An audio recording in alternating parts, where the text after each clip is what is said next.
나비야, 안 돼. 그만해. 김동현의 절규가 4월의 따뜻한 산 공기를 갈랐습니다. 하지만 나비는 멈추지 않았어요.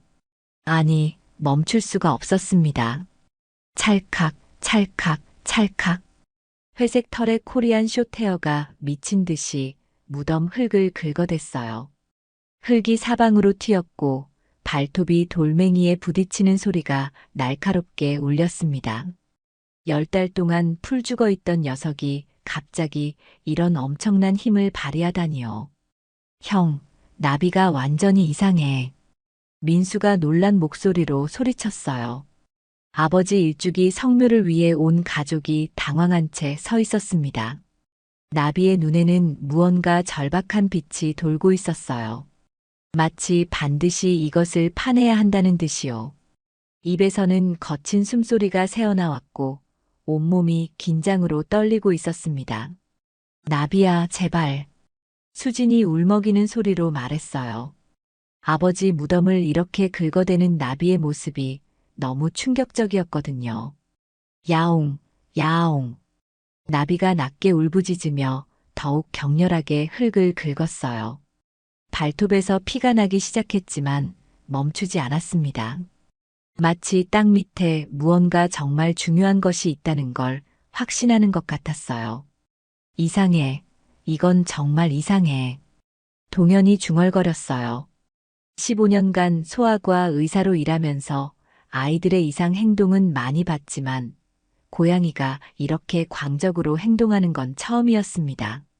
동물이 이렇게 집요하게 한 곳만 파는 경우는 극히 드물었거든요. 그때였습니다. 톡. 나비의 발톱이 뭔가 단단한 것에 부딪혔어요. 나비가 갑자기 멈췄습니다. 온몸을 구덩이 위로 숙이더니 가늘게 울부짖기 시작했어요. 그 울음소리는 10달 동안 들어본 어떤 소리와도 달랐어요. 절망과 간절함, 그리고 무언가를 호소하는 듯한 애절함이 모두 담겨 있었습니다. 도대체 뭐가 있는 거야? 동현이 떨리는 손으로 나비가 판 구멍을 들여다봤어요. 흙 사이로 하얀색의 무언가가 보였습니다. 설마. 그 순간 동현의 등골이 서늘해졌어요. 이건 분명 일반적인 상황이 아니었습니다. 나비는 여전히 구멍을 향해 야옹거리며 울고 있었어요. 10달 동안 보지 못했던 강렬한 감정이 작은 몸짓에 모두 담겨 있었습니다. 나비가 정말 뭔가를 알고 있는 거구나. 동현이 깨달았어요. 아버지가 늘 하시던 말씀이 떠올랐습니다. 나비는 특별한 아이야. 그리고 아버지 무덤 밑에 숨겨진 것은 과연 무엇일까요? 이 모든 이야기는 10달 전 아버지가 돌아가신 후 나비가 보이기 시작한 이상한 행동에서 시작됩니다. 여보, 나비 저러다가 정말 죽는 거 아니야? 수진의 떨리는 목소리가 새벽 공기를 갈랐어요.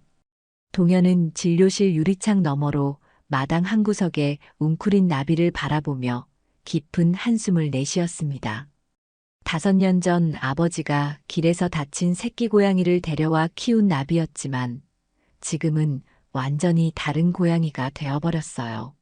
아버지가 돌아가신 후 10달째 아버지를 가장 따랐던 나비는 완전히 변해버렸습니다. 예전엔 그렇게 활발하고 사람 좋아하던 녀석이었는데요. 어느 날부터인가 옷장 깊숙한 곳에 숨어서 하루 종일 나오지 않았어요. 밥도 제대로 안 먹고 좋아하던 참치캔을 줘도 고개만 돌리더니 다시 어둠 속으로 들어가곤 했습니다. 마치 아버지를 기다리는 것처럼요. 형, 이렇게 계속 둘 수는 없잖아. 민수가 조심스럽게 말을 꺼냈어요. 교사인 동생답게 차분하지만 걱정 가득한 눈빛이었습니다. 동현의 어깨가 무겁게 처졌어요. 소아과 의사로 일한 지 15년 수많은 아픈 아이들을 치료해왔지만 자신의 고양이 하나 제대로 돌보지 못하고 있다는 현실이 가슴을 짓눌렀습니다. 시간이 지나면 괜찮아질 거라고 생각했어. 고양이들도 사람처럼 슬픔을 느끼겠지만 또 적응하면서 살아가는 거 아니겠어요? 하지만 10달이 지나도록 나비는 변하지 않았습니다. 오히려 더 심해졌어요. 가끔씩 현관 신발장 앞에서 하늘을 보고 길게 울부짖곤 했는데 그 소리를 들으면 가슴이 먹먹해졌습니다. 마치 아버지를 부르는 것 같았거든요. 나비야, 밥 먹어야지. 동현이 무릎을 꿇고 나비 앞에 앉았어요. 평소 같으면 꼬리를 세우며 다가왔을 텐데 나비는 동현을 바라보더니 다시 고개를 돌려버렸습니다. 무관심한 눈빛이 동현의 가슴을 후볐어요. 동현은 지난 10달 동안 나비에게 온갖 방법을 다 써봤어요. 좋아하던 간식도 바꿔보고 새로운 장난감도 사주고 심지어 다른 수의사에게 상담도 받아봤습니다. 하지만 결과는 항상 같았어요. 신체적으로는 아무 이상이 없다는 것이었습니다. 동료 의사들에게 자문을 구해봐도 돌아오는 답은 뻔했습니다. 스트레스성 우울증 같은데요. 시간이 해결해 줄 거예요. 시간이 해결해 준다고요? 벌써 10달이 지났는데도 나비는 전혀 나아지지 않았어요. 오히려 더 심해지고 있었습니다. 체중은 2kg이나 줄었고 윤기 흐르던 회색 털은 거칠어졌습니다. 예전에는 그렇게 좋아하던 그루밍도 하지 않아서 털이 엉켜 있었어요. 동현아, 너무 자책하지 마. 민수가 동현의 어깨에 손을 올렸어요. 하지만 동현은 고개를 저었습니다. 의사로서 자신의 고양이 하나 제대로 돌볼 수 없다는 것이 너무 부끄러웠어요. 병원에 오는 아이들 부모에게는 자신 있게 진단하고 치료법을 제시하면서 정작 자신의 나비는 어찌할 바를 모르고 있었습니다. 아버지가 살아계실 때는 안 그랬거든. 동현이 중얼거렸어요. 아버지와 나비의 관계는 정말 특별했습니다. 아버지가 서재에 앉으시면 나비는 항상 무릎 위에 올라가 잠들었고 아버지가 정원에 나가시면 꼬리를 세우며 따라 나섰어요. 밤늦게 진료를 마치고 집에 돌아와도 나비는 아버지 방 앞에서 기다리곤 했습니다.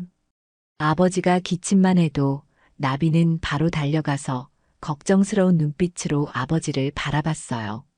아버지가 화분에 물을 주면 나비도 따라다니며 꼬리를 흔들었고 아버지가 신문을 읽으면 발밑에 동그랗게 누워있곤 했습니다. 아버지가 잠시 외출이라도 하면 나비는 현관에서 꼼짝하지 않고 기다렸어요. 나비는 특별한 아이야. 아버지가 자주 하시던 말씀이었어요. 그때는 그냥 나비를 아끼는 마음에서 하신 말씀인 줄 알았는데 지금 생각해보니 정말 특별한 무언가가 있었던 것 같았습니다. 아버지만 보면 눈빛이 달라지고 아버지의 기분에 따라 나비의 행동도 달라졌으니까요.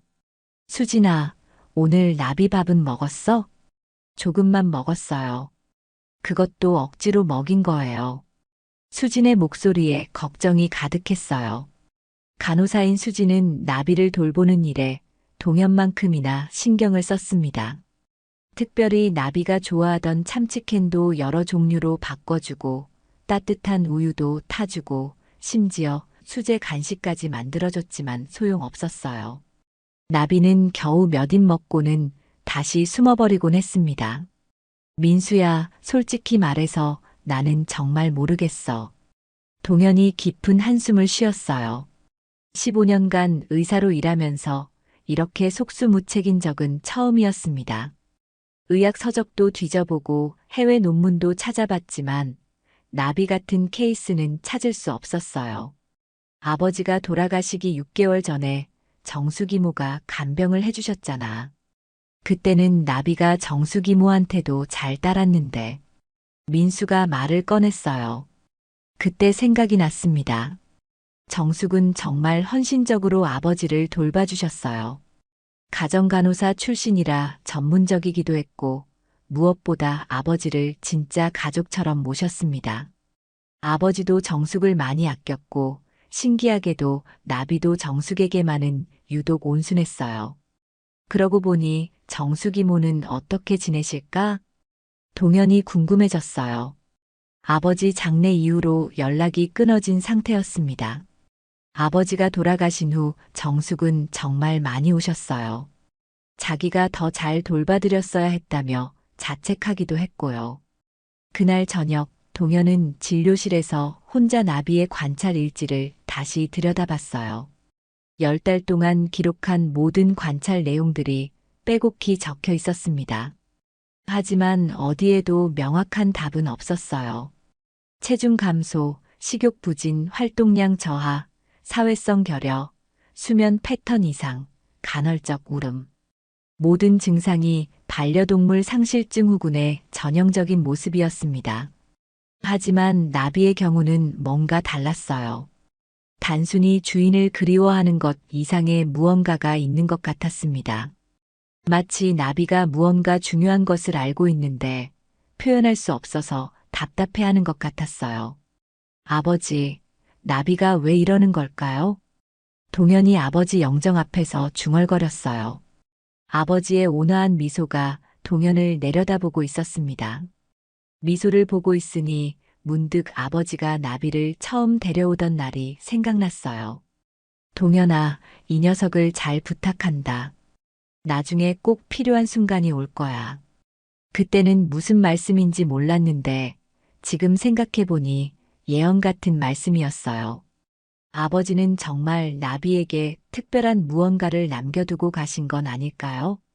새벽 2시 동현은 거실로 나가 나비 옆에 앉았습니다.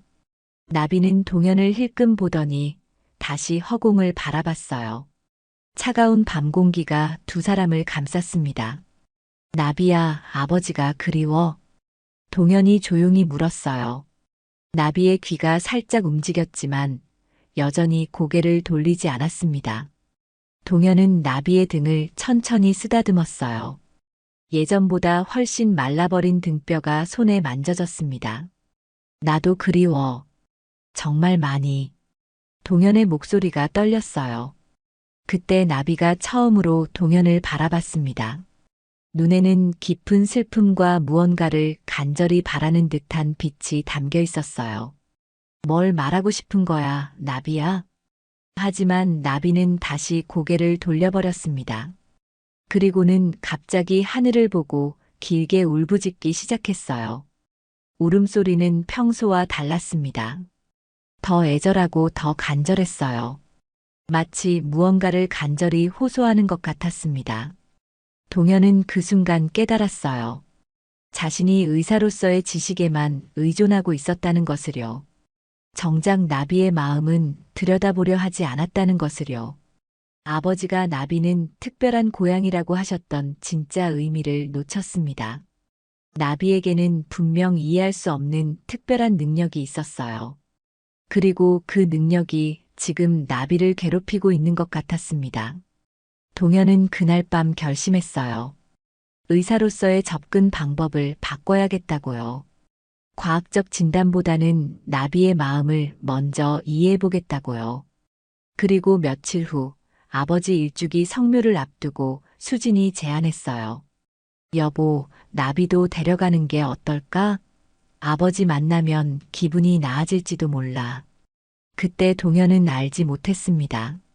그 성묘가 모든 것을 바꿀 운명의 날이 될 줄은요. 나비야, 차에 타자. 동현이 나비를 부르는 순간이었어요. 그때까지 10달 동안 무기력하게 지내던 나비가 갑자기 귀를 쫑긋 세웠습니다. 아버지 일주기 성묘를 가는 날이었어요. 나비가 반응하네. 수진이 놀란 표정으로 말했어요. 평소 같으면 관심도 안 보였을 텐데 그날따라 나비는 꼬리를 살짝 흔들며 현관으로 나왔습니다. 어머, 나비가 나오네. 민수도 신기했어요. 정말 오랜만에 보는 나비의 적극적인 모습이었거든요. 10달 동안 옷장 깊숙한 곳에서 숨어만 있던 녀석이 이렇게 반응을 보이다니요. 아버지가 보고 싶은가 보네. 동현이 나비의 머리를 쓰다듬으며 말했어요. 나비는 평소와 달리 동현의 손길을 피하지 않았습니다. 오히려 꼬리를 살랑살랑 흔들며 차 문 앞에서 기다리고 있었어요. 그래, 한번 데려가자. 아버지도 나비 보고 싶어 하실 거야. 아버지 산소까지는 차로 40분 정도 걸렸어요. 나비는 뒷자리에서 조용히 앉아 창밖을 바라보고 있었는데 신기하게도 평소의 무기력한 모습과는 완전히 달랐습니다. 어디가 가야 할 곳이 있다는 걸 아는 것처럼요. 나비 표정이 달라 보이지 않아? 수진이 뒷자리를 돌아보며 말했어요. 정말 그랬어요. 나비의 눈에는 10달 만에 처음으로 생기가 돌고 있었습니다. 하지만 생기 속에는 왠지 모를 긴장감도 섞여 있었어요. 산에 가까워질수록 나비는 점점 안절부절 못하는 모습을 보였습니다. 앉았다 일어서다를 반복하며 창밖을 뚫어져라 바라봤어요. 마치 무언가를 찾고 있는 것 같았습니다. 왜 저러지? 동현이 백미러로 나비를 바라보며 중얼거렸어요.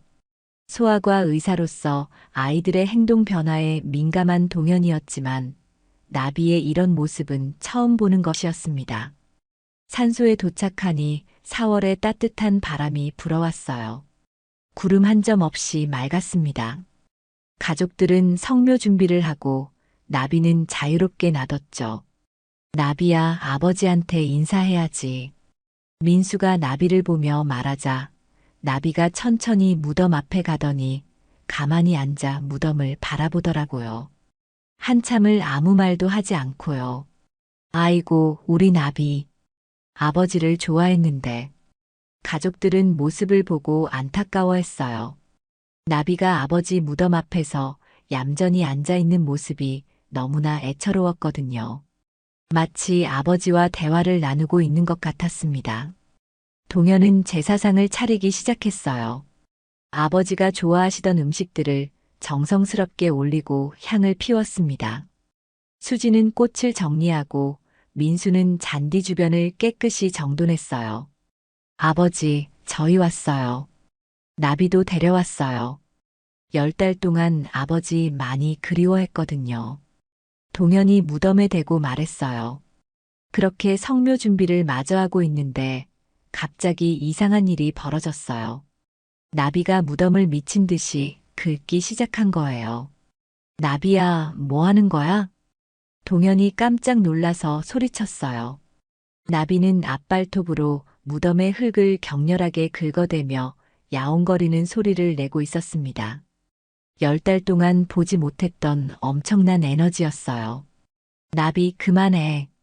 민수가 뛰어가서 나비를 말렸지만 나비는 전혀 멈출 기색이 없었어요. 오히려 더 격렬하게 긁기 시작했습니다. 흙이 사방으로 튀었고 나비의 발톱은 땅을 긁는 소리를 냈어요. 왜 저러는 거야? 수진도 당황한 표정으로 다가왔어요. 나비의 행동은 정말 이상했습니다. 10달 동안 기력을 잃고 있던 녀석이 갑자기 이렇게 힘을 쓸 수 있다는 게 믿어지지 않았어요. 나비의 눈에는 무언가 절박한 빛이 돌고 있었어요. 마치 반드시 해야 할 일이 있다는 듯이요. 입에서는 거친 숨소리가 나왔고 온몸에 긴장이 흘러 털이 곤두서 있었습니다. 나비야, 안 돼. 동현이 나비를 끌어안고 말리려 했지만 나비는 동현의 팔을 빠져나가 다시 무덤으로 달려갔습니다. 그리고는 더욱 필사적으로 땅을 긁기 시작했어요. 형, 이상해. 나비가 이렇게까지 할 리가 없는데. 민수 말이 맞았어요. 평소 얌전하고 말 잘 듣던 나비가 이렇게 고집을 부린 적은 한 번도 없었거든요. 무엇보다 아버지 무덤을 긁다니 이건 정말 상상할 수 없는 일이었어요. 나비는 마치 무언가에 홀린 것처럼 계속 땅을 긁었어요. 발톱에서 피가 나는데도 멈추지 않았습니다. 모습이 너무나 처절해서 보고 있을 수가 없었어요. 동현아, 저거 정상이 아닌 것 같은데. 민수가 걱정스러운 목소리로 말했어요. 정말 그랬어요. 나비의 행동은 단순한 그리움이나 스트레스로 설명할 수 있는 수준을 넘어서 있었습니다. 결국 동현과 민수가 함께 달려들어서 나비를 억지로 끌어안았어요. 나비는 팔다리를 버둥거리며 저항했지만 두 사람의 힘에는 당할 수 없었습니다. 나비야, 진정해. 동현이 나비를 꽉 안으며 달랬어요. 하지만 나비는 계속 무덤 쪽을 바라보며 야옹거렸어요. 눈빛에는 무언가 간절한 것이 담겨 있었습니다. 뭔가 있는 건 아닐까? 수진이 조심스럽게 말했어요. 나비가 긁던 자리를 들여다보니 조금 들어간 흔적이 있었어요. 하지만 특별한 건 보이지 않았습니다. 설마, 동현이 무덤을 바라보며 말을 잇지 못했어요. 마음 한편으로는 터무니없는 생각이 들었지만 나비의 행동이 너무나 이상했거든요. 결국 저희는 나비를 억지로 차에 태우고 급히 성묘를 마쳤습니다. 하지만 나비는 차 안에서도 계속 무덤 쪽을 바라보며 야옹거렸어요.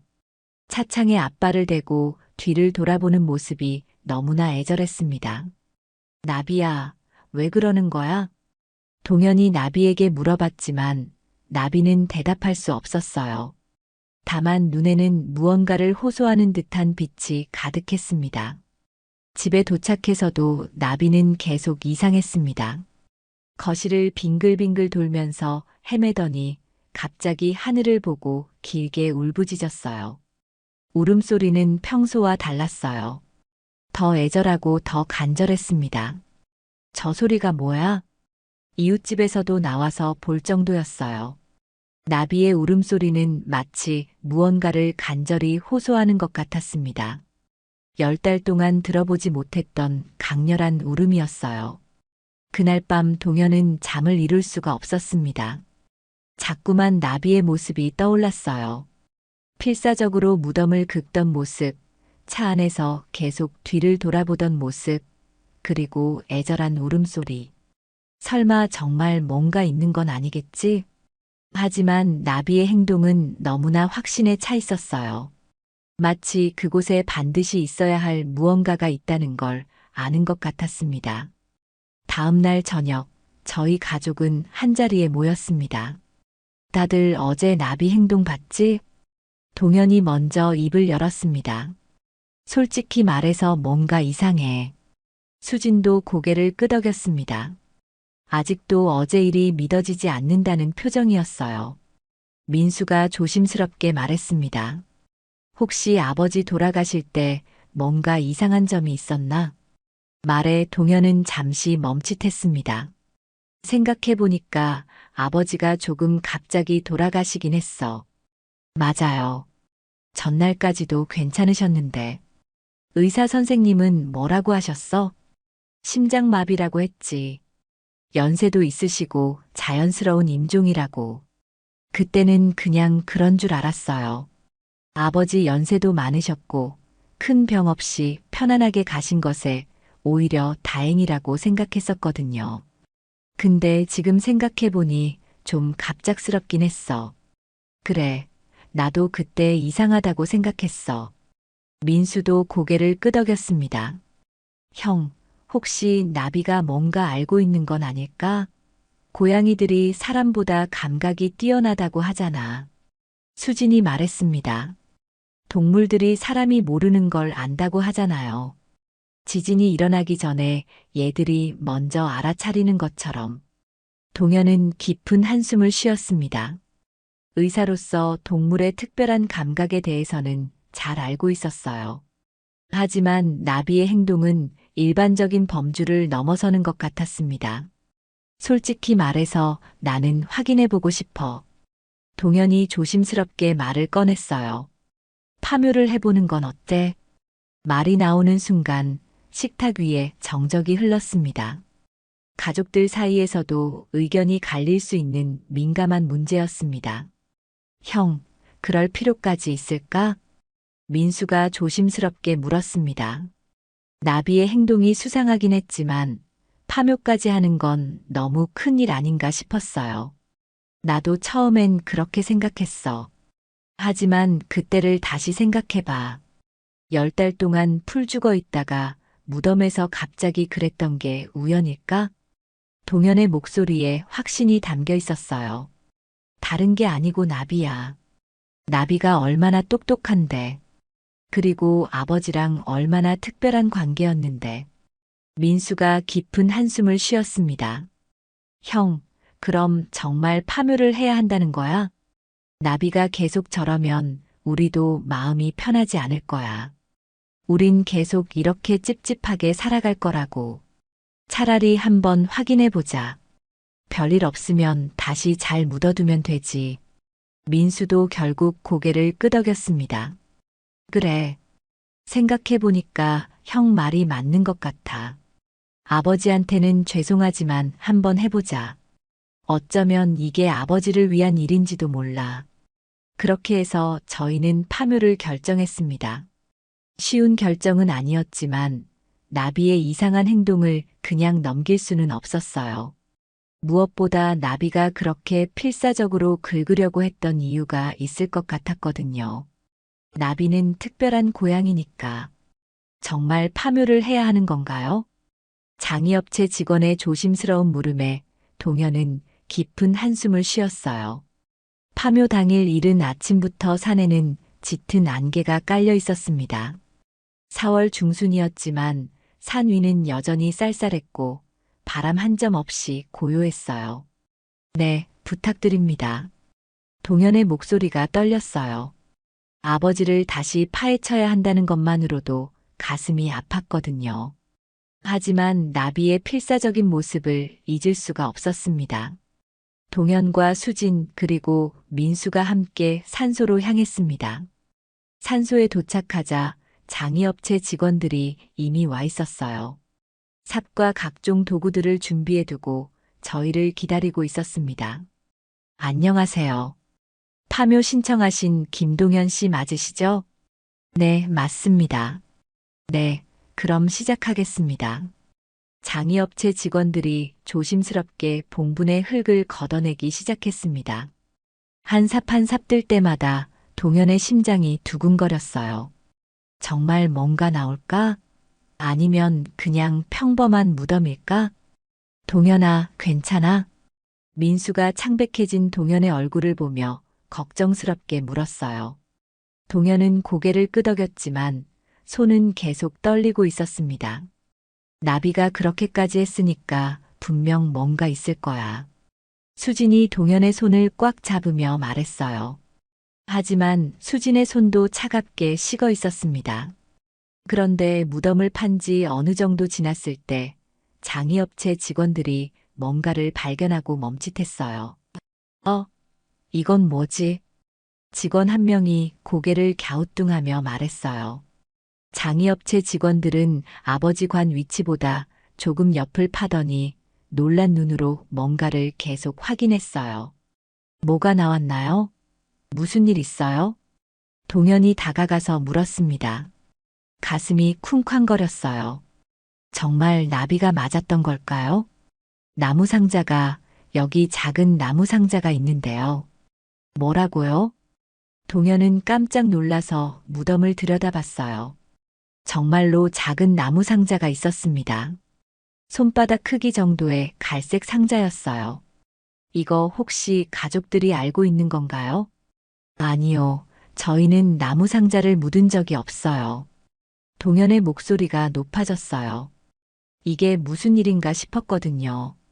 그럼 저희 아버지 말고 다른 분이 함께 묻혀 있다는 건가요? 그런 것 같습니다. 이건 명백한 불법 매장이에요. 동현은 무릎이 풀렸습니다. 정말 나비가 알고 있었어요. 뭔가 문제가 있었던 거였습니다. 10달 동안 나비가 괴로워했던 이유가 바로 이것 때문이었던 거예요. 직원들이 조심스럽게 나무 상자를 들어 올렸어요. 상자는 생각보다 무거웠어요. 앞면에 작은 명패가 붙어 있었습니다. 이름이 적혀 있네요. 이지은이라고 되어 있습니다. 이지은? 저희는 서로 얼굴을 바라봤어요. 전혀 모르는 이름이었거든요. 2000년생이네요. 젊은 분이에요. 민수가 안타까운 목소리로 말했어요. 23이면 정말 젊은 나이였습니다. 그런데 왜 우리 아버지 무덤 옆에? 직원이 나무 상자를 더 자세히 살펴봤지만 다른 정보는 없었어요. 이상하네요. 보통은 화장 일자나 화장 정보도 적혀 있는데 이름만 있네요. 혹시 언제 묻힌 건지 알 수 있나요? 흙의 상태로 봐서는 그리 오래되지 않은 것 같습니다. 10달 정도 된 것 같아요. 10달?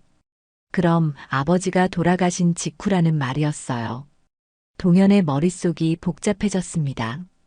일단 관할 구청에 신고해야겠어요. 동현은 바로 구청에 신고를 했어요.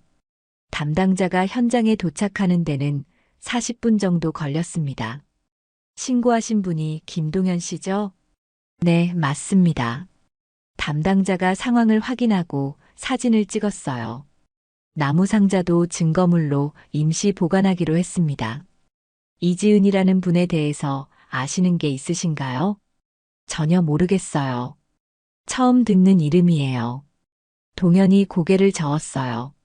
정말로 전혀 알지 못하는 사람이었습니다. 그럼 조사를 통해 신원을 확인해 보겠습니다.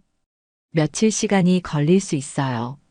담당자가 돌아간 후 저희는 집으로 돌아왔어요. 하지만 마음이 편하지 않았습니다. 이지은 누구일까요? 23이면 정말 젊은 나이인데 아무 관련 없는 사람이 아버지 무덤 옆에 묻힐 리는 없고 뭔가가 있는 것 같은데 집에 도착하자마자 나비가 저희를 맞이했어요. 신기하게도 나비의 표정이 어제와는 완전히 달랐습니다. 10달 만에 처음으로 꼬리를 흔들며 반겨주었어요. 나비야, 너 알고 있었구나. 동현이 나비를 안으며 말했어요. 나비는 동현의 얼굴을 하차주었습니다. 마치 이제야 알아줘서 고맙다는 듯이요. 나비가 정말 똑똑하네. 우리가 모르는 걸 알고 있었어. 수진도 나비를 쓰다듬으며 말했어요. 나비는 10달 만에 처음으로 밥도 잘 먹었습니다. 며칠이 지나고 구청에서 연락이 왔어요. 신원 확인이 쉽지 않은 상황입니다. 동명이인이 너무 많고 정보도 너무 제한적입니다. 그럼 어떻게 해야 하나요? 좀 더 시간을 두고 조사해 보겠습니다. 혹시 고인과 관련해서 짐작되는 분이 있으시면 연락 부탁드려요. 전화를 끊고 나서 동현은 고민에 빠졌어요. 어떻게 해야 하지? 도대체 우리가 모르는 뭐가 숨겨져 있는 거지? 그저 이렇게 두고만 볼 수 없었습니다. 그때 문득 생각이 났어요. 아버지를 간병해 주셨던 정숙이모.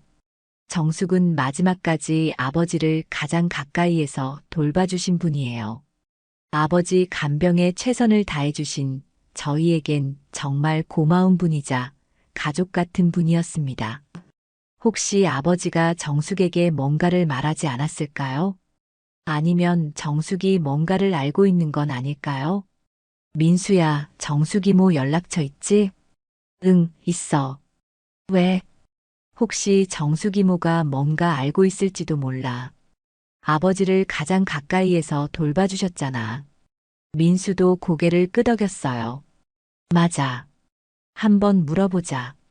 그래서 즉시 정숙에게 전화를 걸었어요. 여보세요? 정숙이모 잘 지내시죠?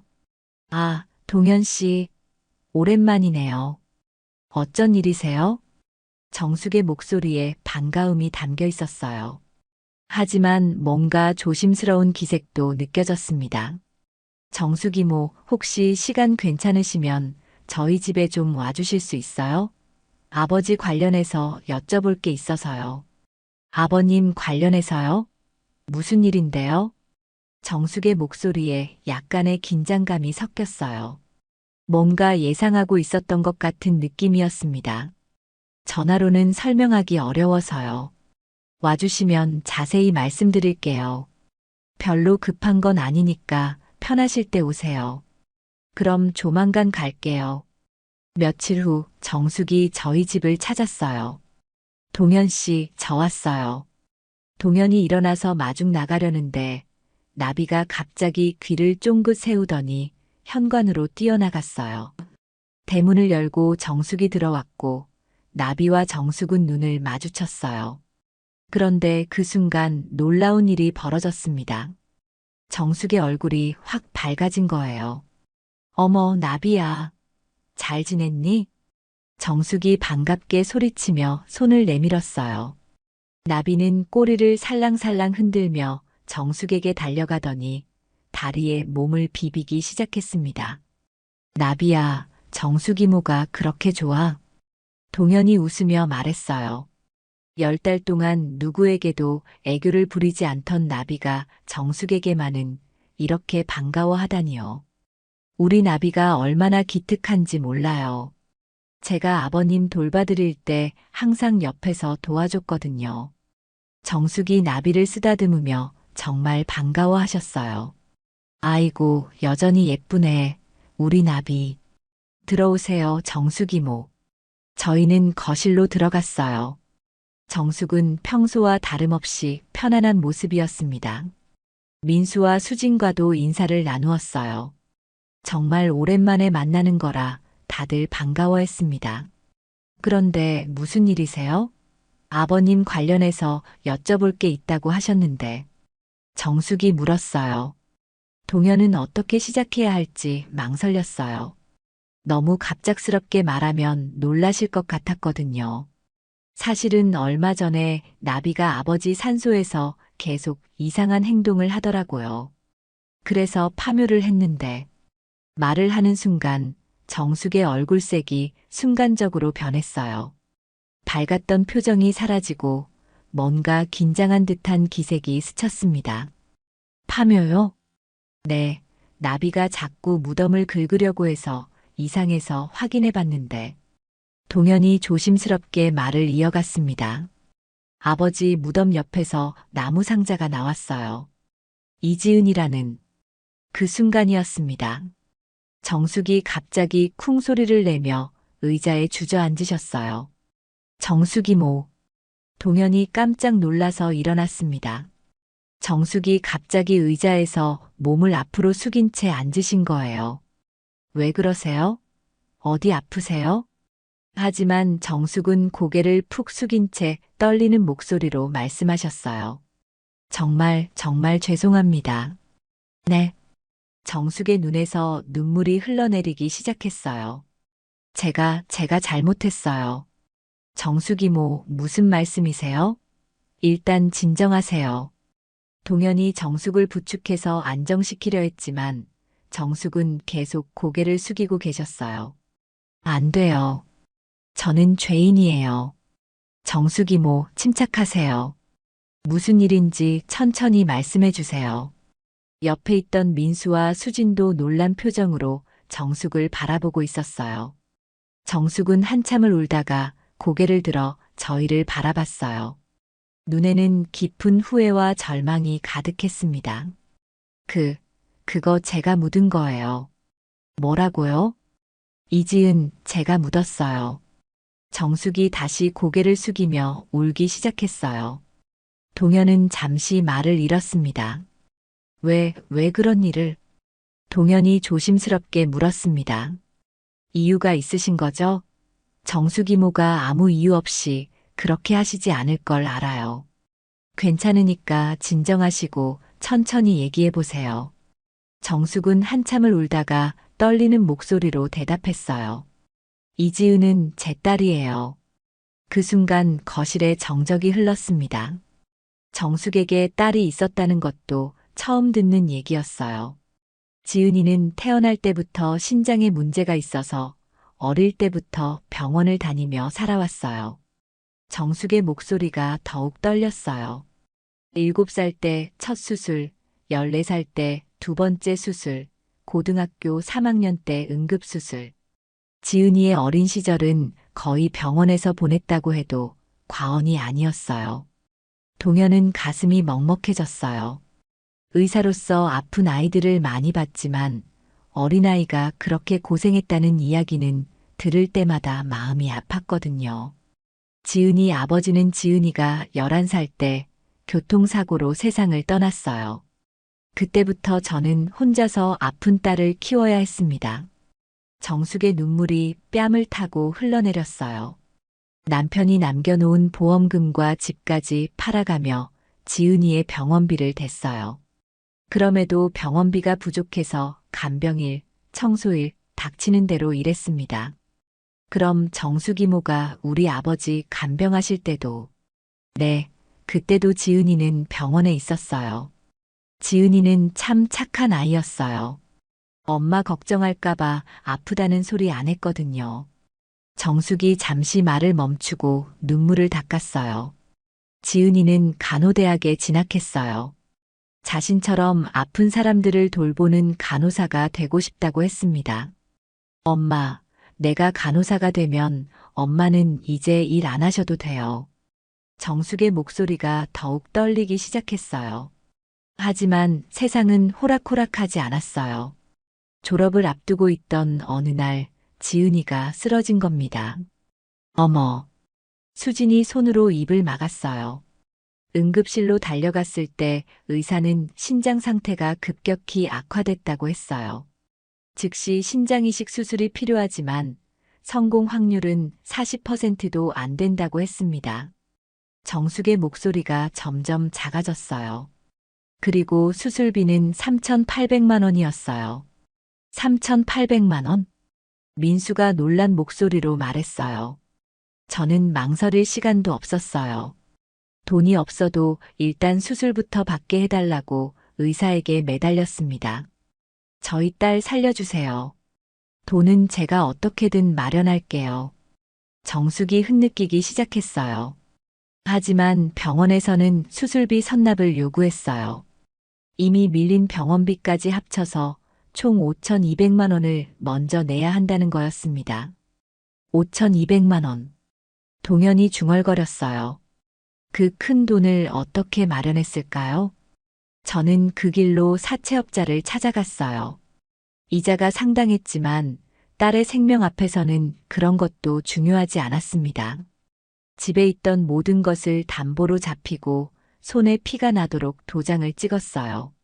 정숙의 손을 보니 정말로 상처 자국들이 있었어요. 수술은 12시간 동안 계속됐어요. 저는 그 시간 동안 병원 복도에서 무릎을 꿇고 기도했습니다. 제발 딸만은 살려달라고. 자신의 목숨을 가져가도 좋으니 딸만은 살려달라고요. 정숙의 목소리에 절망이 가득했어요. 물도 안 마시고 화장실도 안 가고 그냥 계속 기도만 했어요. 수술 결과는 어떠셨어요? 수진이 조심스럽게 물었어요. 수술은 성공했습니다. 하지만 지은이는 의식을 찾지 못했어요. 혼수 상태입니다. 언제 깨어날지는 알 수 없습니다. 의사의 말에 정숙의 세상이 무너졌다고 해요. 딸의 목숨은 건졌지만 의식불명 상태로 병원 침대에 누워만 있게 됐습니다. 그때부터 저의 진짜 지옥이 시작됐어요. 정숙이 깊은 한숨을 쉬었어요. 매달 병원비는 220만 원씩 나갔고 사채 이자도 매달 180만 원씩 갚아야 했어요. 월급으로는 감당할 수 없는 돈이었습니다. 그래서 우리 아버지 간병일을 하루에 4시간씩 자면서 일했어요. 새벽 청소부터 시작해서 낮에는 간병일, 밤에는 식당에서 설거지까지. 그래도 돈이 모자랐어요. 정숙의 얘기를 들으며 동현의 가슴이 아팠어요. 그렇게 힘든 상황에서도 아버지를 그렇게 정성스럽게 돌봐주셨다니요. 그래서 더 많은 돈을 벌 수 있는 일을 찾게 됐고, 그때 소개받은 게 아버님 간병일이었어요. 24시간 간병이고 아버님이 여유가 있으셔서 조건이 괜찮았거든요. 그때 아버지가 정숙 이모를 도와주셨죠? 네, 아버님은 제 사정을 알고 매달 150만 원씩 도와주셨어요. 그 돈이 아니었다면 저는 정말 정숙이 말을 잇지 못하고 울었어요. 아버님은 정말 천사 같은 분이셨어요. 저를 친딸처럼 대해주시고 지은이까지 걱정해주시고 아버님이 돌아가시기 전에 말씀하셨어요. 뭐라고 하셨어요? 나중에, 아주 나중에 정숙 씨도 그렇고 지은이도 그렇고 세상을 떠나게 되면 제 옆에 모시고 싶다고. 우리는 가족이니까요. 말에 동현의 눈이 붉어졌어요. 하지만 그 약속은 지켜질 수 없었어요. 아버님이 예상보다 훨씬 빨리 돌아가셨거든요. 정숙의 목소리가 더욱 떨렸어요. 그리고 한 달 후 지은이가 세상을 떠났어요. 어머, 지은이가 세상을 떠난 그날 밤, 저는 병원 복도에서 하염없이 울었어요. 세상에 혼자 남겨진 기분이었거든요. 정숙이 고개를 떨구었어요. 지은이 장례를 치러야 하는데 돈도 없었어요. 통장에 남은 돈은 고작 15만 원 정도였어요. 그럼 어떻게? 가장 간소하게 장례를 치렀어요. 빈소도 없이 화장장에서 바로 화장하는 것으로요. 지은아, 엄마가 이것밖에 못해줘서 미안해. 정숙의 목소리가 끊어졌어요. 화장을 마치고 유골을 받았을 때 직원이 물어봤어요. 유골은 어떻게 하실 건가요? 봉안당 비용을 물어보니 최소 300만 원이었어요. 그런 돈이 어디 있겠어요. 그때 정숙의 눈에서 뜨거운 눈물이 흘러내렸어요. 집조차도 안전하지 않았어요. 사채업자들은 계속 전화를 걸어왔고 집 월세도 밀렸어요. 집마저 나가야 할 상황이 된 거죠. 그때 아버지 말씀이 생각나신 거군요. 네, 처음에는 아무리 그래도 그건 아닌 것 같다고 생각했어요. 아무리 아버님이 그렇게 말씀하셨다고 해도 같은 가족도 아니고 여러분한테 연락하기에도 염치 없고요. 정숙이 고개를 저었어요. 하지만 며칠이 지나도 대안이 없었어요. 지은이 유골을 들고 길바닥에 나앉을 생각을 하니 그래서 결국 저는 자신을 설득하기 시작했어요. 아버님이 우리를 가족이라고 하셨으니까. 정숙이 떨리는 목소리로 말을 이어갔어요. 그날 밤 저는 지은이의 유골을 안고 산으로 향했어요. 아무도 없는 새벽 시간, 손전등 하나만 들고 올라갔어요. 동현은 그 상황을 상상하니 가슴이 아팠어요. 아버님 무덤에 도착했을 때 저는 한참을 서 있었어요. 아버님, 저 왔어요. 죄송해요. 이렇게밖에 할 수 없어요. 목소리가 떨렸어요. 정말 이래도 되는 건지 확신이 서지 않았거든요. 정숙의 눈에서 눈물이 주룩주룩 흘러내렸어요. 지은이가 갈 곳이 없어요. 엄마가 능력이 없어서. 그렇게 저는 아버님 무덤 옆에 작은 구덩이를 팠어요. 나무 상자를 조심스럽게 묶고 다시 흙을 덮었어요. 지은아, 엄마가 제대로 못해줘서 미안해. 엄마가 나중에 꼭 다시 찾으러 올게. 꼭 좋은 곳에 옮겨줄게. 아버님, 정말 죄송합니다. 그렇게 지은이는 아버님 옆에 묵게 된 것입니다. 정숙의 마지막 말이 끝나고 거실에는 깊은 정적이 흘렀습니다. 동현은 아무 말을 할 수가 없었어요. 목이 메어서 한마디도 나오지 않았습니다. 민수도 고개를 숙인 채 어깨가 떨리고 있었고 수지는 이미 눈물을 훔치고 있었어요. 정말 죄송합니다. 제가 죄인입니다. 정숙이 여전히 고개를 숙인 채 말씀하셨어요. 정숙 이모, 그런 말씀 마세요. 수진이 먼저 말했습니다. 목소리가 떨리고 있었어요. 이모가 잘못한 게 아니에요. 이해해요. 괜찮아요. 그동안 많이 힘드셨죠. 민수도 고개를 들었어요. 눈이 빨갛게 충혈되어 있었습니다. 저희한테 말씀하시지. 혼자 그렇게 고생하시고. 그때 나비가 조용히 일어나더니 정숙 앞으로 다가갔어요. 그리고는 정숙의 무릎에 머리를 올려놓았습니다. 나비야. 나비는 정숙의 손을 살짝 하차주었어요. 정숙 이모. 동현이 조심스럽게 말했어요. 아버지 말씀이 맞아요. 우리는 가족이에요.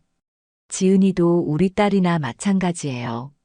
정숙의 눈에서 눈물이 주룩주룩 흘러내렸어요. 제가 이렇게까지 했는데 정말 괜찮아요? 괜찮은 게 아니라 오히려 당연한 거예요. 수진이 말했습니다. 이모가 우리 아버님을 그렇게 돌봐주셨는데. 민수가 덧붙였어요. 저희는 정말 괜찮으니까요.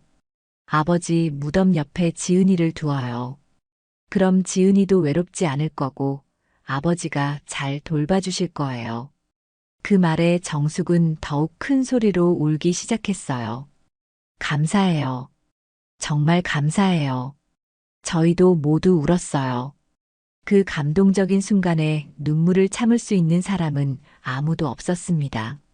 지은이를 아버지 곁에 정식으로 모셔드리는 게 어떨까요? 며칠 후 동현이 가족회의에서 말을 꺼냈어요. 정숙의 진실을 들은 후 저희 가족은 많은 대화를 나눴습니다. 그리고 모두 같은 마음이었어요. 그래, 그렇게 하자. 민수가 고개를 끄덕였어요. 아버지도 그걸 원하셨을 거야. 그리고 지은이도 제대로 된 안식처가 필요해. 수진도 동의했어요. 정숙 이모에게 말씀드려 볼까요? 정식으로 지은이를 모시는 날을 정해서. 그래서 정숙에게 전화를 걸었어요. 정숙 이모, 지은이를 아버지 곁에 정식으로 모시는 날을 정하면 어떨까요? 가족으로서 제대로 된 의식을 치르고 싶어요. 전화 너머로 정숙의 흐느끼는 소리가 들렸어요. 정말 괜찮은가요? 괜찮은 게 아니라 당연한 거예요. 우리 가족이니까요. 며칠 후 지은이를 아버지 곁에 정식으로 안치하는 날이 왔습니다. 그날 아침 정숙은 일찍부터 오셨어요. 검은 한복을 곱게 차려입고 손에는 하얀 국화꽃 한 다발을 들고 계셨습니다. 지은아, 미안해. 엄마가 미안해. 정숙이 꽃을 바라보며 조용히 말씀하셨어요. 목소리에는 10달간의 죄책감과 그리움이 모두 담겨 있었습니다. 나비도 그날 아침부터 달랐어요. 평소보다 차분하고 경건한 모습이었습니다. 마치 오늘이 특별한 날이라는 걸 아는 것 같았어요. 나비야, 오늘 지은이 언니를 제대로 모셔드리는 거야. 동현이 나비에게 말하자 나비는 꼬리를 살짝 흔들어 보였어요. 눈빛에는 10달 만에 찾은 평안함이 담겨 있었습니다. 산소에 도착했을 때 동현의 가슴이 뭉클했어요. 10달 전 나비가 그렇게 필사적으로 긁던 그 자리에 다시 서 있으니 감회가 새로웠습니다. 나비가 정말 알고 있었구나. 민수가 나비를 바라보며 말했어요. 나비는 특별한 고양이니까. 동현이 대답했어요. 아버지가 하시던 그 말씀이 이제야 완전히 이해됐습니다. 정숙은 한참을 아버지 무덤을 바라보셨어요. 아버님, 감사합니다. 좋은 가족을 만나게 해주셔서, 제 인생을 살려주셔서. 정숙의 목소리가 떨리고 있었어요. 동현도 무덤 앞에 서서 묵념했습니다. 아버지, 이제 걱정하지 마세요. 정숙 이모는 저희가 잘 모실게요. 지은이도 저희 딸로 여기고 잘 돌볼게요. 지은이의 무덤은 저희가 직접 만들어줬습니다. 정숙은 작은 삽을 들고 계셨고 저희도 각자 도구를 준비했어요. 아버지 무덤 옆에 작은 구덩이를 파기 시작했습니다. 저희는 돌아가면서 땅을 팠어요. 30분 정도 지나자 적당한 깊이의 구덩이가 완성됐어요. 10달 전 정숙이 혼자서 파던 그 자리보다 조금 더 정성스럽게 만들어졌습니다. 지은아, 할아버지께 감사 인사드려. 정숙이 나무 상자를 아버지 무덤 쪽으로 향하게 하며 말씀하셨어요. 그 다음에 조심스럽게 상자를 구덩이에 안치했습니다. 정숙의 눈에서 눈물이 흘러내렸지만 이번에는 슬픔보다는 안도의 눈물이었습니다. 10달 동안 가슴에 품고 있던 무거운 짐을 내려놓는 기분이었을 거예요. 저희는 다시 흙을 덮기 시작했어요. 정성스럽게, 조심스럽게 덮었습니다. 흙을 다 덮고 나서 저희는 주변을 정리했어요. 아버지 무덤과 자연스럽게 이어지도록 봉분도 조금 다듬었습니다. 정숙은 새로 만든 지은이의 자리에 가져온 국화꽃을 한 송이 올려놓으셨어요. 지은아, 엄마가 자주 올게. 할아버지랑 잘 지내고 있어. 마지막으로 저희는 모두 함께 절을 올렸습니다. 아버지와 지은이에게 드리는 마음 깊은 인사였어요. 집으로 돌아오는 길 정숙은 계속 감사하다고 하셨어요. 정말 고마워요. 어떻게 이런 은혜를. 정숙 이모, 그런 말씀 마세요. 우리 가족이니까 당연한 거예요. 나비는 차 안에서 정말 평안해 보였어요. 10달 동안 품고 있던 비밀이 해결되어서인지 표정도 훨씬 밝아졌습니다. 나비야, 이제 마음 편하지? 동현이 나비의 머리를 쓰다듬으며 물었어요. 나비는 동현의 손을 살짝 하차주었어요. 정말 오랜만에 보는 평온한 모습이었습니다. 그날 저녁 저희는 중요한 결정을 내렸어요. 정숙 이모, 혹시 시간 되시면 저희 집에 좀 와주실 수 있어요? 아버지 일기장을 찾았는데 이모가 보셔야 할 것 같아서요. 며칠 후 정숙이 오셨어요. 동현이 아버지의 일기장을 꺼내 보여드렸습니다. 이거 아버지가 직접 쓰신 일기예요. 일기장을 펼쳐보니 아버지의 손글씨로 빼곡히 적혀 있었어요. 일기의 내용은 정숙에 대한 감사와 지은이에 대한 이야기였습니다. 모두 정숙이 했던 말 그대로였어요. 아버지는 정말 정숙을 가족처럼 아꼈고 고마워했습니다. 그런데 하나 저희가 알지 못했던 내용이 일기에 있었습니다. 2023년 10월 5일. 나는 이제 얼마 남지 않았다. 내가 떠나면 정숙 씨는 어떻게 살아갈까 걱정이다. 내 재산이라도 넘겨준다면 좋겠지만 그건 내 자식들에게 미안한 일이라 말할 수가 없다. 고민이 많은 밤이다. 그리고 며칠 뒤 아버지는 세상을 떠나셨습니다. 정숙 이모, 저희도 결정했습니다. 동현이 말했습니다. 우리가 아버지 뜻을 이을게요. 아버지가 정숙 이모에게도 재산을 나눠주고 싶어 하셨잖아요. 안 돼요. 그건 정말 안 돼요. 정숙이 깜짝 놀라며 손을 저었어요. 이미 너무 많이 받았는데 어떻게 재산까지. 정숙 이모, 이것도 아버지 뜻이에요. 우리가 무시할 수 없어요. 아버지 유언이에요. 민수가 일기장을 들어보이며 말했어요.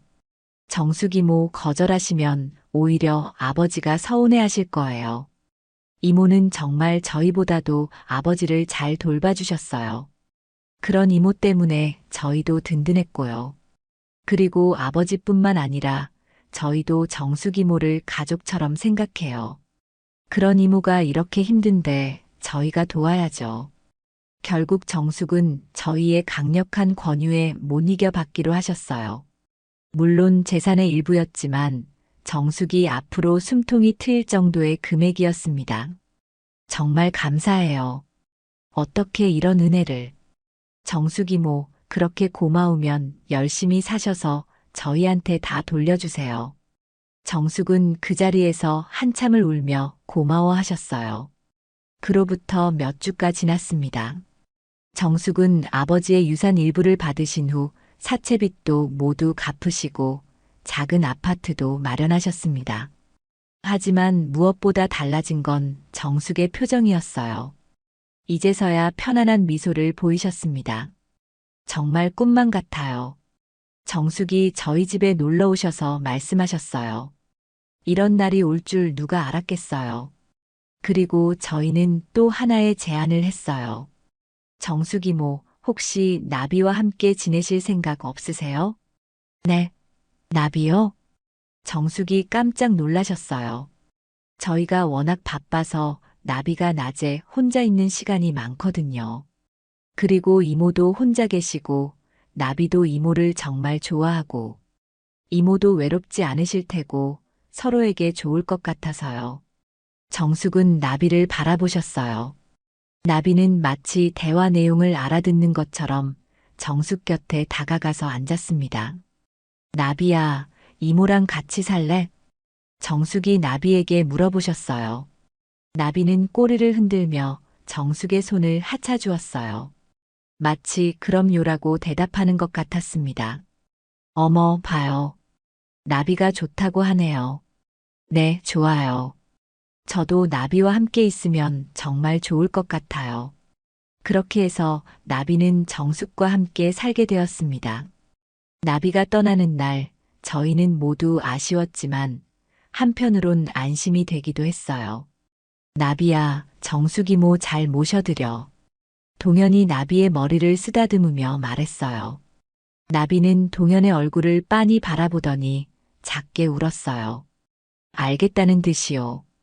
자주 보러 올게, 나비야. 민수도 나비를 안아주며 말했어요.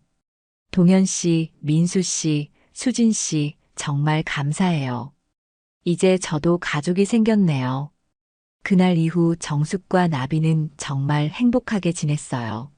일주일에 한 번씩은 저희가 정숙 집에 놀러 가곤 했는데 갈 때마다 정말 행복해 보였어요.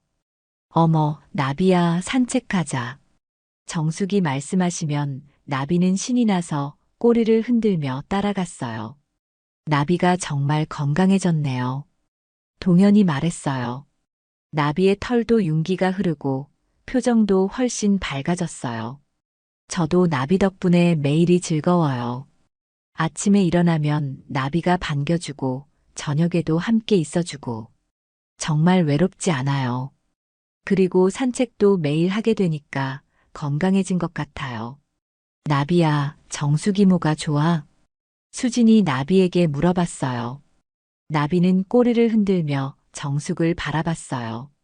정말 정숙을 좋아한다는 게 느껴졌습니다. 정숙의 새 아파트는 작지만 아늑했어요.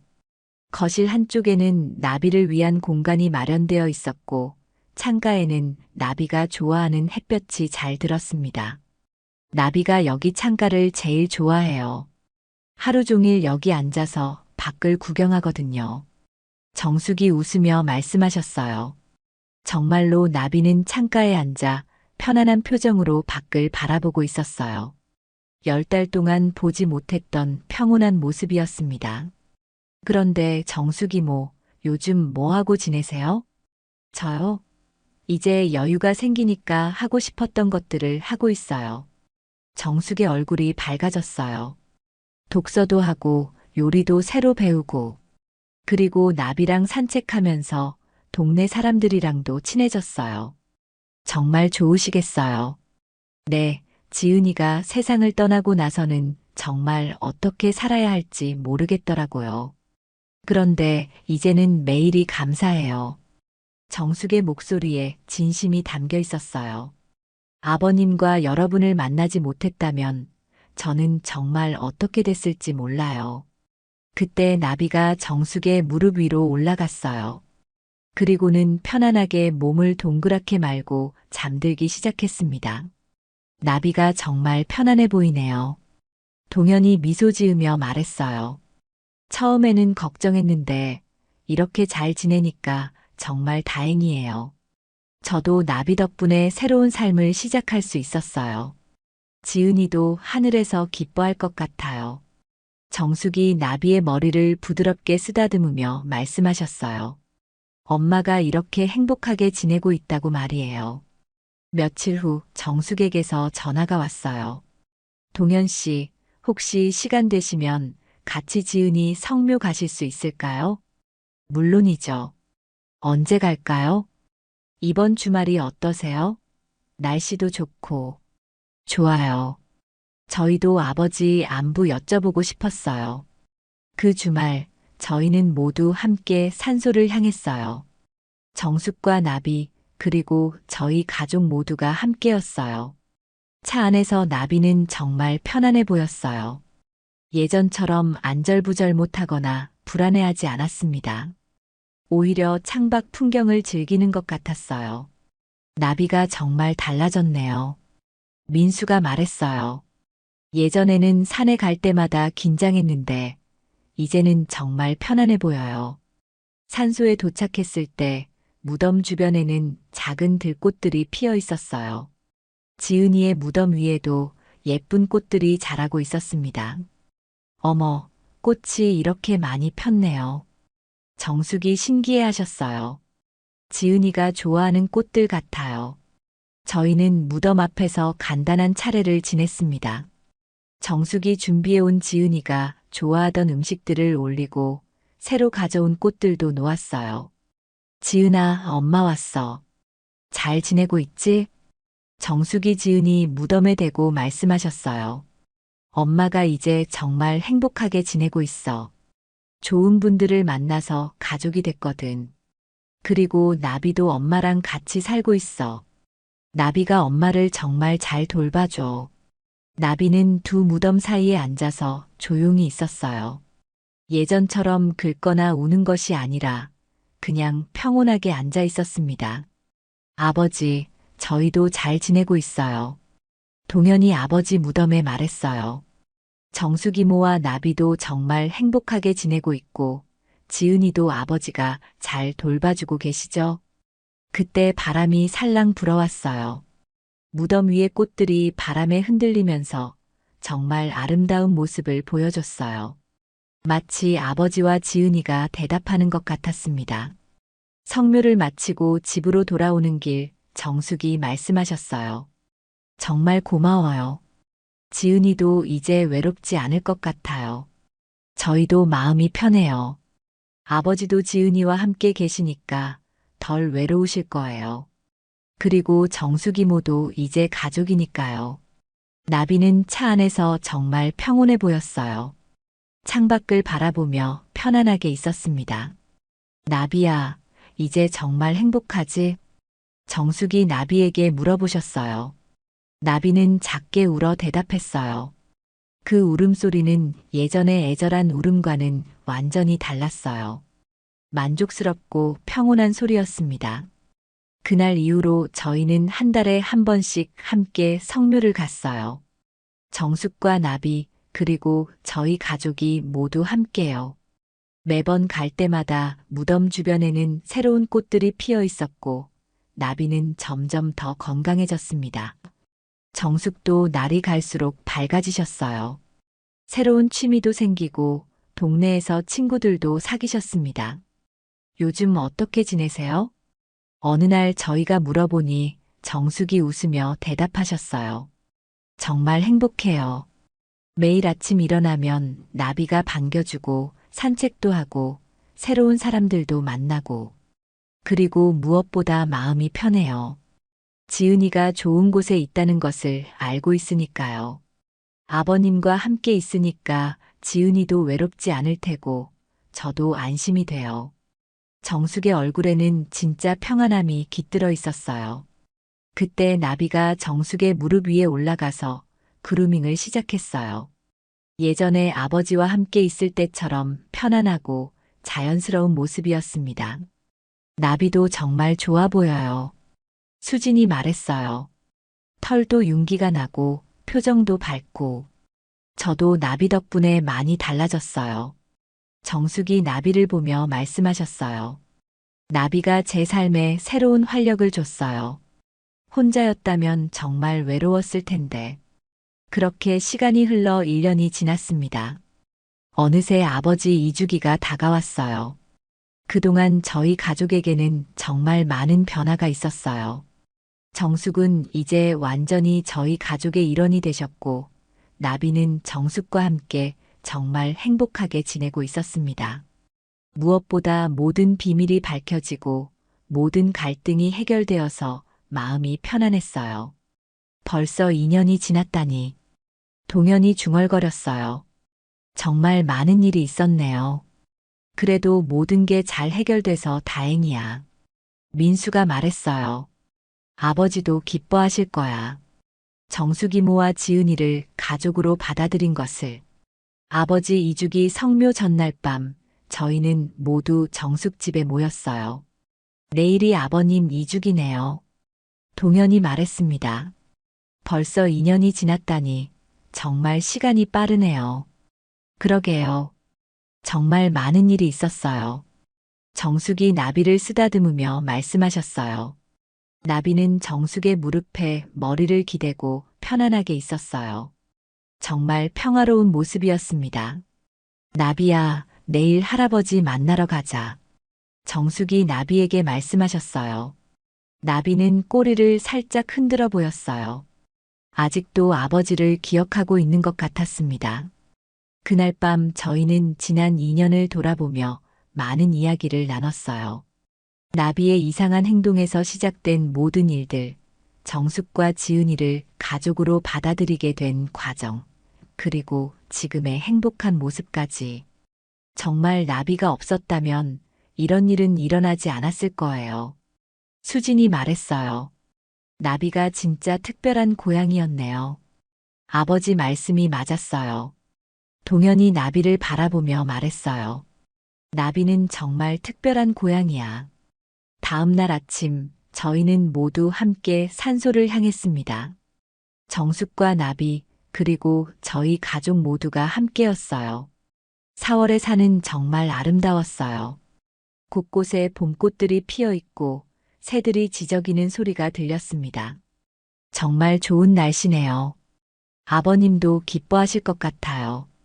산소에 도착했을 때 동현은 깜짝 놀랐어요.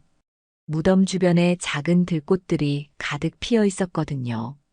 마치 누군가 일부러 심어 놓은 것처럼 예쁘게 피어 있었어요. 이 꽃들은 언제부터? 민수도 신기했어요. 작년에는 이런 꽃들이 없었는데요.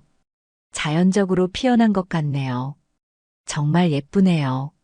마치 아버님이 우리를 위해 준비해 주신 것 같아요. 저희는 무덤 앞에서 정성스럽게 차례를 지냈습니다. 아버지, 저희 왔어요. 저희 모두 건강하게 잘 지내고 있어요. 아버님, 저도 잘 지내고 있어요. 정말 감사해요.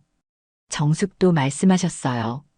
지은아, 엄마도 이제 정말 행복해. 할아버지랑 함께 있어서 외롭지 않지? 그때 나비가 갑자기 일어나더니 무덤 주위를 천천히 걸어 다니기 시작했어요. 하지만 2년 전과는 완전히 달랐어요.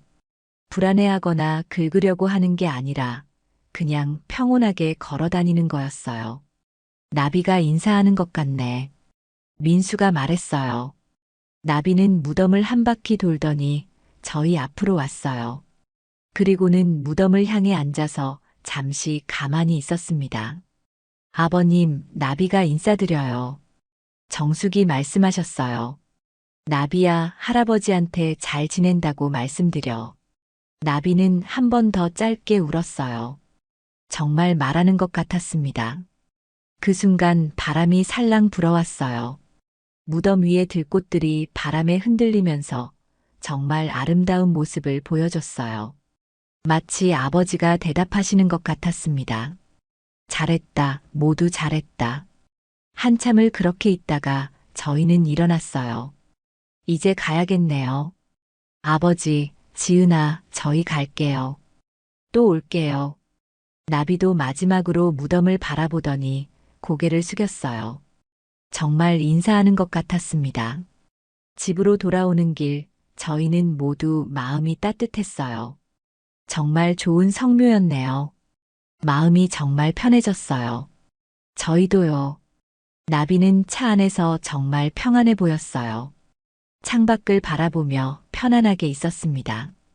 더 이상 어떤 비밀도 없었고, 더 이상 어떤 고민도 없었어요. 모든 것이 제자리를 찾았습니다. 그날 밤 동현은 정말 많은 생각을 했어요. 2년 전 나비가 무덤을 긁던 그날부터 시작된 모든 일들을 돌아보면서요. 처음에는 정말 당황스럽고 이해할 수 없었지만 지금 생각해보니 모든 게 일어날 일이었던 것 같아요. 아버지의 마지막 소원을 이루어드리고 정숙과 지은이를 진짜 가족으로 받아들이고 모두가 행복하게 지낼 수 있게 만드는 일. 그 모든 계획의 중심에 나비가 있었어요. 정말 영리하고 따뜻한 녀석이었습니다. 나비야, 고마워. 동현이 혼자 중얼거렸어요. 며칠 후 정숙에게서 전화가 왔어요. 동현 씨, 나비가 요즘 정말 특별해 보여요. 어떻게요? 매일 아침 창가에 앉아서 산 쪽을 바라보는데 정말 평온한 표정이에요. 마치 모든 걸 다 이룬 것 같은 얼굴이라고 할까요? 동현은 미소 지었어요. 정말 나비는 모든 걸 다 이룬 거였어요. 자신이 알고 있던 비밀을 사람들에게 알려주고 정숙과 지은이를 가족의 품으로 이끌어주고 모두가 행복하게 만드는 일. 아버지가 나비에게 맡겨두었던 특별한 임무를 완수한 거였어요. 정숙이모, 나비가 정말 대단한 일을 해낸 거예요. 그러게요. 정말 신기한 고양이에요. 그로부터 또 시간이 흘렀습니다. 저희는 정기적으로 함께 성묘를 다녔고, 명절에는 모두 함께 모여서 시간을 보냈어요. 정숙은 이제 완전히 저희 가족의 일원이 되셨고, 나비는 정숙과 함께 정말 행복하게 지냈습니다. 무엇보다 모든 비밀이 밝혀지고 모든 갈등이 해결되어서 마음이 편안했어요. 어느 날 저녁, 저희가 정숙 집에 놀러 갔을 때였어요. 나비는 여전히 창가에 앉아서 밖을 바라보고 있었어요. 하지만 예전처럼 무언가를 찾는 듯한 눈빛이 아니라 정말 만족스럽고 평온한 표정이었습니다. 나비야. 동현이 나비를 불렀어요. 나비는 동현을 바라보더니 살짝 미소 짓는 것 같았어요. 그 눈빛에는 모든 게 잘 됐죠? 라고 말하는 것 같은 빛이 담겨 있었습니다. 그래, 모든 게 잘 됐어. 정말 고마워, 나비야. 동현이 나비의 머리를 부드럽게 쓰다듬었어요. 나비는 동현의 손을 살짝 하차주었습니다. 천만에요 라고 말하는 것 같았어요. 그날 밤 집으로 돌아가는 길에 동현은 생각했어요. 아버지가 나비는 특별한 고양이라고 하셨던 진짜 의미를 이제 완전히 알 것 같았습니다. 나비는 단순히 영리한 고양이가 아니었어요. 사람의 마음을 읽고 상황을 이해하고 필요한 순간에 올바른 행동을 하는 정말 특별한 존재였어요. 그리고 무엇보다 사랑하는 사람들을 위해 자신의 역할을 다하는 따뜻한 마음을 가진 고양이였습니다. 지금도 나비는 정숙과 함께 행복하게 지내고 있어요. 매일 아침 창가에서 햇볕을 쬐며 정숙과 함께 산책을 하고 저희가 놀러 갈 때마다 반갑게 맞아줍니다. 더 이상 애절하게 울지도 않고 불안해하지도 않아요. 그저 평온하고 만족스러운 일상을 보내고 있습니다. 아버지와 지은이도 함께 있는 그 산소에는 계절마다 새로운 꽃들이 피어나고 있어요. 마치 두 분이 서로 좋은 동반자가 되어 행복하게 지내고 계신다는 것을 알려주는 것 같습니다. 그리고 저희 가족은 이제 정말 완전해졌어요. 혈연은 아니지만 마음으로 이어진 진짜 가족이 되었습니다. 정숙이모와 지은이, 그리고 나비까지 모두가 서로를 아끼고 사랑하는 따뜻한 가족이요. 이 모든 일의 시작이 된 나비의 그 이상한 행동을 이제는 정말 감사하게 생각해요. 만약 나비가 그때 무덤을 긁지 않았다면 저희는 영원히 몰랐을 거예요. 정숙이모의 아픔도 지은이의 존재도 그리고 진정한 가족의 의미도요. 나비는 정말 특별한 고양이였습니다. 사람보다 더 따뜻한 마음을 가진 사랑으로 모든 것을 연결해주는 작은 천사였어요. 여러분, 오늘 이야기 어떠셨나요? 이 이야기가 여러분의 삶에 조금이나마 도움이 됐으면 합니다. 진정한 가족은 피로 이어지는 것이 아니라 마음으로 이어지는 것이라는 따뜻한 메시지를 전해드리고 싶었어요. 그리고 우리 주변의 작은 존재들, 반려동물들도 때로는 우리보다 더 큰 사랑과 지혜를 가지고 있다는 것을요.